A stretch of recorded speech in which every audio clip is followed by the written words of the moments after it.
The air was thick with the scent of expensive perfume and the promise of a romantic evening, but my stomach was doing acrobatics, and it had nothing to do with the vintage Merlot. I, Clara Bennett, hadn't even tasted my soup, a delicate bisque, no doubt costing more than a week's groceries, when Ethan Cole leaned across the flickering candlelight. His voice, usually a smooth baritone, dropped to a conspiratorial whisper, "Babe, those pearls of your grandma's? They'd be so much safer in my safe." My heart jolted, a sudden, cold plunge that had nothing to do with the wine's chill. It was the bank statements, crisp and damning, tucked securely in my purse, that truly set my stomach flipping. I'd printed them that very morning, a quiet act of defiance against a growing unease. By the time the waiter approached with the dessert menu, I knew exactly what I needed to do.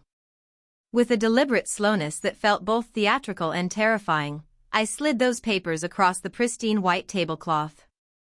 The candlelight, which had moments ago seemed to dance with romance, now cast stark, unforgiving shadows as I watched the color drain from Ethan's face, leaving behind a pallor that matched the linen. This wasn't just dinner, it was a reckoning. It all started 8 months ago, a seemingly perfect, sun-drenched Saturday at the local farmer's market. I was browsing a vibrant display of sunflowers when Ethan appeared, as if from a romantic comedy, holding one out to me. "For someone who brightens the stand more than the produce," he'd quipped, his eyes crinkling at the corners. Cheesy? Absolutely. But I laughed, a genuine, unburdened sound that surprised even myself.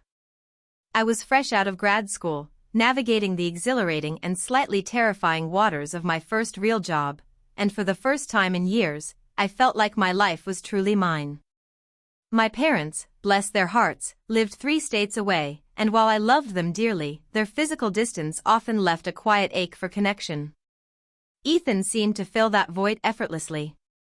He was a project manager, he said, stable and ambitious. Never married, no kids, a clean slate. He loved dogs, which, as a dog owner myself, felt like a golden ticket. He checked every single box on the invisible list I hadn't even realized I was keeping. 3 weeks in, he met my closest friends, charming them with ease. 2 months later, we were spending every single weekend together, our lives intertwining with a speed that felt exhilarating. By 4 months, Ethan had a designated drawer at my place, filled with his favorite t-shirts and a toothbrush. Everyone, from my well-meaning aunt to my perpetually cynical best friend, echoed the same sentiment: he's a keeper. And I, with a hopeful heart and a slightly naive spirit, believed them. I truly, deeply believed them. The first cracks in the perfect facade were so tiny, so easily dismissed, that I barely registered them as anything other than quirks. "You wear that necklace every day," Ethan would comment, a casual observation that felt just a whisper too critical. "Maybe switch it up?" I'd just laugh it off, attributing it to his supposed eye for detail or perhaps a subtle hint of fashion advice. Then came the slightly more pointed observations. "Your apartment is cute, Clara, but it's a bit cluttered. Have you thought about the resale value?" He'd say it with a smile, almost as if he were trying to be helpful, practical. I'd nod, maybe even feel a faint blush of embarrassment, and tell myself he was just being pragmatic, thinking ahead. After all, my dad was a banker. I understood the value of practicality. But then came the question that, in hindsight, should have blared like a siren. One quiet evening, as we lounged on the sofa after dinner, Ethan turned to me, his gaze lingering on the delicate gold chain around my neck. "You know," he mused, "what's all your jewelry actually worth?" "Just for insurance purposes, of course." My guard went up, just a fraction, but I brushed it aside. He was just being responsible, right? So, I told him, perhaps a little too readily. My grandma's pearls, a cherished heirloom, had been appraised recently at 18 grand. And the ruby ring, a vibrant splash of color from my great-aunt, was valued at 12. Ethan let out a low whistle, a sound that seemed to carry an almost predatory appreciation, and then, just as quickly, changed the subject. I should have noticed it then, the distinct sparkle in his eyes that looked less like candlelight and more like a calculating ledger. But love, as they say, is incredibly good at blurring the lines, isn't it? It paints over the warning signs with strokes of affection and rationalization until the canvas of reality is almost unrecognizable. Then, like a chameleon changing colors, Ethan's interests shifted with alarming speed. Out of nowhere, he was a crypto expert, rattling off obscure blockchain terms with practiced ease. Then, just as suddenly, he pivoted to rare watches, spending hours showing me grainy photos of vintage timepieces on his phone. Next, it was vintage wines, complete with an impromptu lecture on terroir and vintages during one of our dates. Every single outing became a new opportunity for a slideshow on his phone, meticulously detailing various portfolios and opportunities. He spoke of exponential growth and untapped markets, his eyes alight with a fervor that felt slightly unsettling. I, on the other hand, am decidedly financially conservative. My dad, the banker, had instilled in me a deep-seated appreciation for steady growth, diversified portfolios, and, above all, avoiding anything that sounded too good to be true. So, I nodded politely, feigning interest, my internal alarm system beginning to hum softly. The humming turned into a blare when Ethan mentioned short-term liquidity issues and, with a perfectly modulated sigh, asked if I could temporarily lend him $7,000. $7,000. For a fleeting moment, my mind went blank. I simply said no, a firm, unequivocal refusal that surprised even myself. Ethan pouted, a childish expression that momentarily shattered his polished facade, then quickly recovered, offering a profuse apology and assuring me he'd figure it out. That very night, as I brushed my teeth, a strange instinct drew me back into the bedroom. There he was, standing by my dresser, staring intently into my open jewelry box. Ethan claimed he was just admiring the craftsmanship, but the way his fingers hovered, almost possessively, over the pearls and the ruby ring sent a chill down my spine. My gut, that quiet, often ignored inner voice, began to write the first chilling chapter of a horror story I desperately didn't want to read. The narrative of our perfect relationship was rapidly transforming into something far darker, something that whispered of calculated intent rather than genuine affection. The following afternoon, curiosity, that insatiable beast, devoured what little trust one had left. The uneasy feeling from the previous night had festered, transforming into a cold, hard knot of suspicion in my stomach. As soon as I was alone in my apartment, I opened my laptop, my fingers trembling slightly as they hovered over the keyboard. I typed Ethan Cole lawsuit into the search bar. What followed was a digital avalanche. Page after page loaded, each one a fresh stab of betrayal. Civil judgments, small claims court filings, not one, but 2 evictions, the details were stark, undeniable. My pulse began to pound in my ears, a frantic drumbeat so loud I was sure my coworker, sitting across the cubicle, could hear it. She looked up, her brow furrowed with concern. "Clara, are you okay?" she asked, her voice cutting through the fog of my burgeoning panic. I mumbled something about a headache, forcing a weak smile. But I wasn't okay. Not even close. I dug deeper, driven by a desperate need for answers, for confirmation, for anything to make sense of the man I thought I knew. LinkedIn, Ethan's carefully curated professional facade, revealed a glaring, unexplained gap in his employment history. A whole year simply vanished, never once mentioned in any of his polished anecdotes. The pieces were starting to click into place, forming a picture far uglier than I could have imagined. I remembered a college friend who worked in background checks, a woman with a keen eye for detail and an even keener sense of discretion. I called her, my voice barely steady, explaining the situation in vague, urgent terms. 20 minutes later, my phone vibrated. A text message. It was short, blunt, and utterly devastating. "He's burned every landlord from here to Denver. Stay safe." My hands were shaking so violently I almost dropped my phone, but I forced myself to screenshot everything, the judgments, the evictions, the telling gaps. Each click of the camera felt like sealing another nail in the coffin of our relationship, transforming vague suspicions into concrete, irrefutable evidence. The weight of those screenshots on my phone felt heavier than the pearls around my neck. Every vibration of the device was a reminder of the storm brewing under the calm surface of my relationship with Ethan Cole. For days, I carried them with me, a secret shield tucked into my purse. Each time he smiled at me, each time he held my hand, each time he kissed me goodnight, I saw not affection but calculation. I, Clara Bennett, wasn't just suspicious anymore, I knew. And once you know, you can't unknow. The truth doesn't just sit quietly in the corner of your mind, it demands attention, gnaws at your resolve, and refuses to be silenced. The opportunity to act came wrapped in silk and candlelight. Ethan had suggested dinner at one of Dallas's most expensive restaurants, a place with linen-draped tables, chandeliers that sparkled like diamonds, and waiters who seemed more like butlers. He dressed to impress, his charcoal gray suit hugging him perfectly, his smile polished, his charm cranked up to full wattage. But underneath the shine, I saw it, his desperation. His laughter was too loud, his gestures a little too sharp, and his eyes flickered toward my jewelry as though they couldn't help themselves. Over appetizers, he talked about new ventures, painting verbal pictures of yachts, mansions, and exotic getaways. His voice had the cadence of a salesman, smooth, enticing, but hollow. I nodded, my face calm, though my hands trembled beneath the table.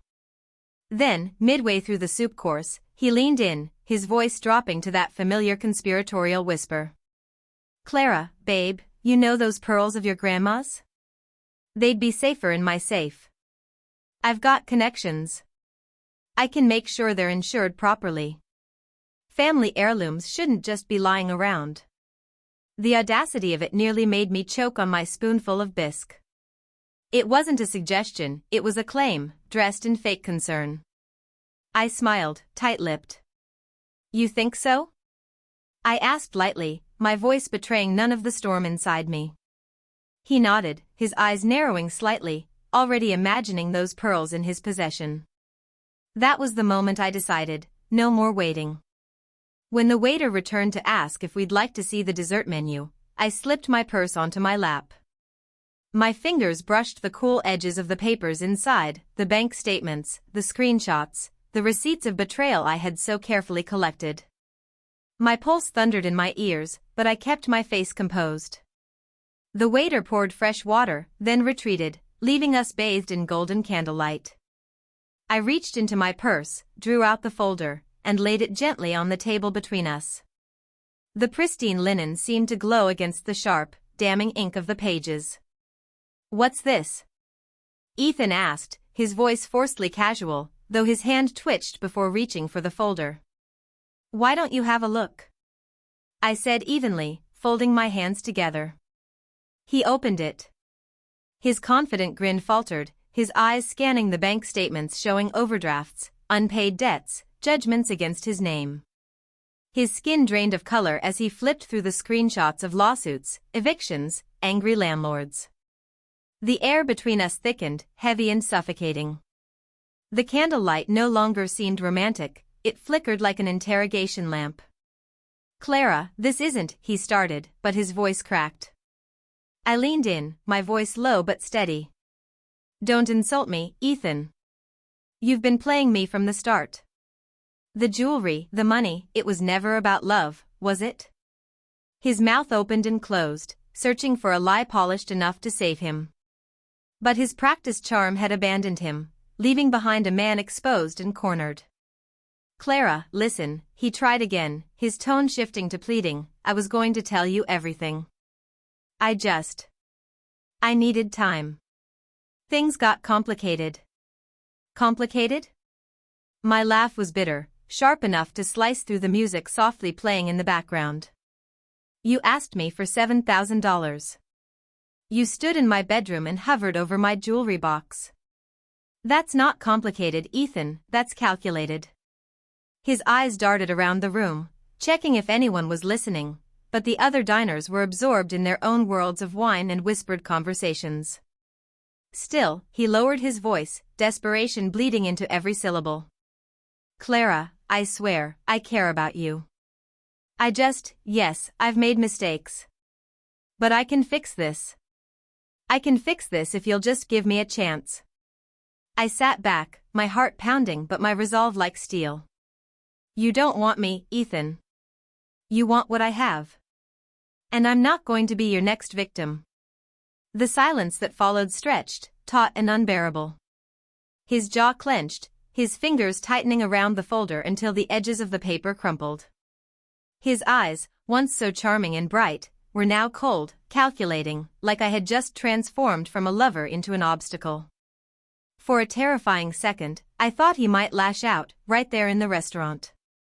But then, just as quickly, his face smoothed into that practiced mask, the smile returning, brittle and hollow.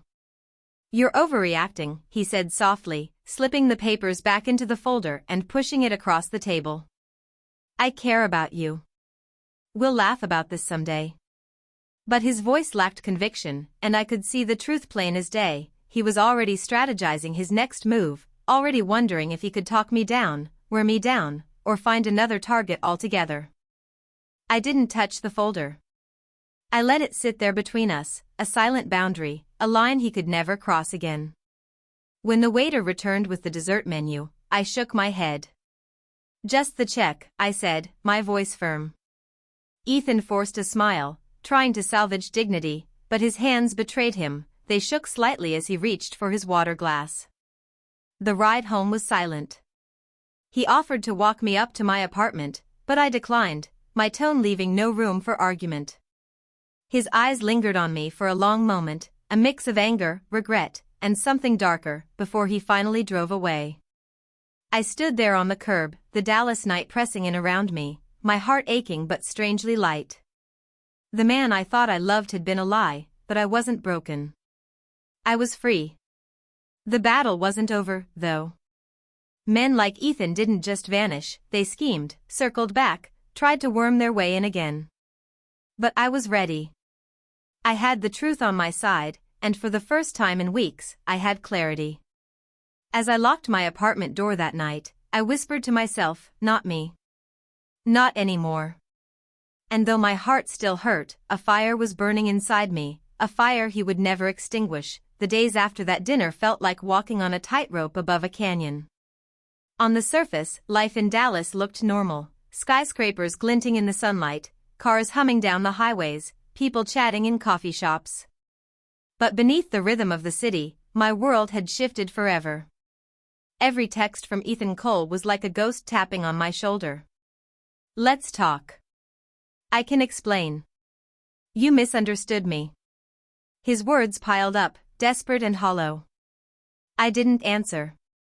Each notification was another reminder of how close I had come to losing myself, my dignity, my inheritance. But ignoring him wasn't enough. Men like Ethan didn't fade quietly into the background, they fought, clawed, and schemed for every advantage. He hadn't just wanted my jewelry or money, he had wanted control. And I refused to live the rest of my life looking over my shoulder, waiting for the next manipulation. That's when I decided to fight back. I began small, quietly. I confided in Maya Torres, my best friend since college, the one who had seen through Ethan long before I had. Over steaming mugs of coffee in her uptown apartment, I told her everything, the pearls, the folder of evidence, the lies, the debts. She didn't even blink. Clara, you're not just dealing with a liar. You're dealing with a predator. You can't just ghost him and hope he disappears. You need to end this. I knew she was right. But the question was how. That night, I pulled the folder from my drawer, laying out the evidence across my dining table. Bank statements. Lawsuits. Screenshots of angry texts from landlords and past girlfriends. A trail of destruction, all tied to Ethan's name. I stared at it until the early hours of the morning, and that's when the plan came together. I wasn't going to just protect myself. I was going to expose him. The opportunity arrived faster than I expected. Ethan, still trying to lure me back, invited me to a charity gala downtown. Normally, I would have declined, but this time I said yes. My stomach churned when I sent the text, but beneath the fear, there was resolve. The night of the gala, I slipped into a sleek black gown, my grandmother's pearls resting proudly around my neck. Every step I took into that glittering ballroom was a declaration: you didn't win. Ethan spotted me almost instantly. He crossed the room in his perfectly tailored tuxedo, his smile dazzling, his arms open. "Clara, you came," he said, as though we were lovers reunited after a silly quarrel. I smiled politely, but my eyes didn't soften. Of course. I wouldn't miss it. What he didn't know was that I had emailed the folder of evidence to a journalist I trusted at the Dallas Chronicle, as well as CCing Maya for safekeeping. All I needed was to keep him in the spotlight long enough for the truth to catch fire. Throughout the evening, Ethan paraded me around like a trophy, introducing me to donors and businessmen as though I were already his fiancée. I played along, my laughter light, my hand on his arm, all the while waiting for the strike. And then it happened. My phone buzzed with a single message from Maya: "It's out. Front page online. He's finished." I excused myself from a conversation, pulled Ethan toward a quieter corner near the bar, and showed him my screen. There, in bold headlines, was his name: "Dallas Socialite Exposed, Ethan Cole's Web of Debt, Deceit, and Manipulation." The article laid everything bare: his lawsuits, his evictions, his history of charming women and draining their accounts. Every skeleton I had uncovered was now paraded for the world to see. His face went white. He snatched the phone from my hand, scanning the article, his jaw tightening with every line. Around us, whispers began to ripple as others checked their own phones. Heads turned. Eyes narrowed. "You did this," he hissed, his voice a razor-sharp whisper. I lifted my chin. "No, Ethan. You did this. I just made sure the world saw the truth."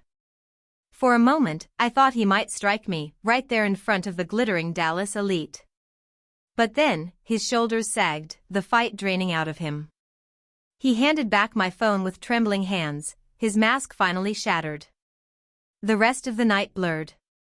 Security escorted him out as the whispers grew louder, the donors turning away from the fallen golden boy.